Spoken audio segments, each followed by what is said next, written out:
The area that would become Imogene began attracting Irish and German immigrants from eastern Iowa, particularly the Zwingle/Dubuque region, in the early 1870s. These settlers established Little Ireland, in Monroe Township, Fremont County, drawn by fertile Luss Hills land.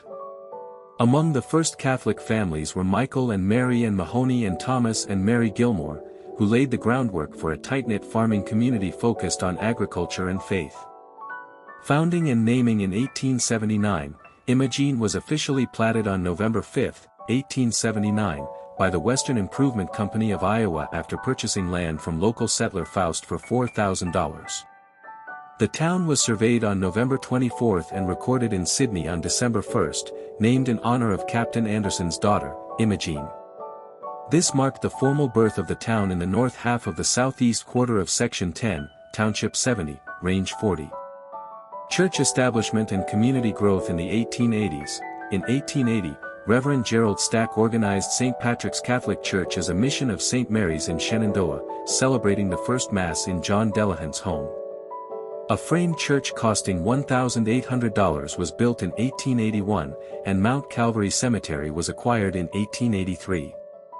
The Wabash Railroad Depot soon became the social hub, fostering growth as Methodists met there initially, while the population rose from 158 in 1880 to 279 by 1890.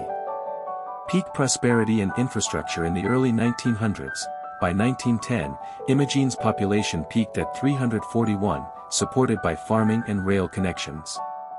The iconic St. Patrick Church, with its Gothic Revival architecture, was constructed between 1915 and 1916 at a cost of $25,000, featuring electricity wiring ahead of local availability.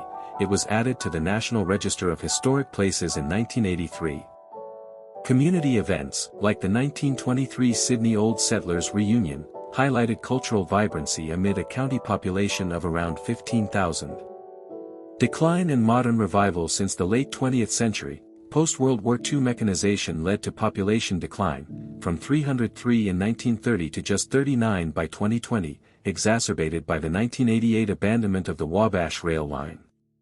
However, recent efforts have sparked renewal. The Wabash Trace Nature Trail repurposed the old tracks, St. Patrick's enduring Irish heritage draws visitors, and initiatives like the 1998-inspired Irish Rose Forest Park and Imogene Softball Complex signal a rural revival, boosting community spirit in this resilient, Little Ireland.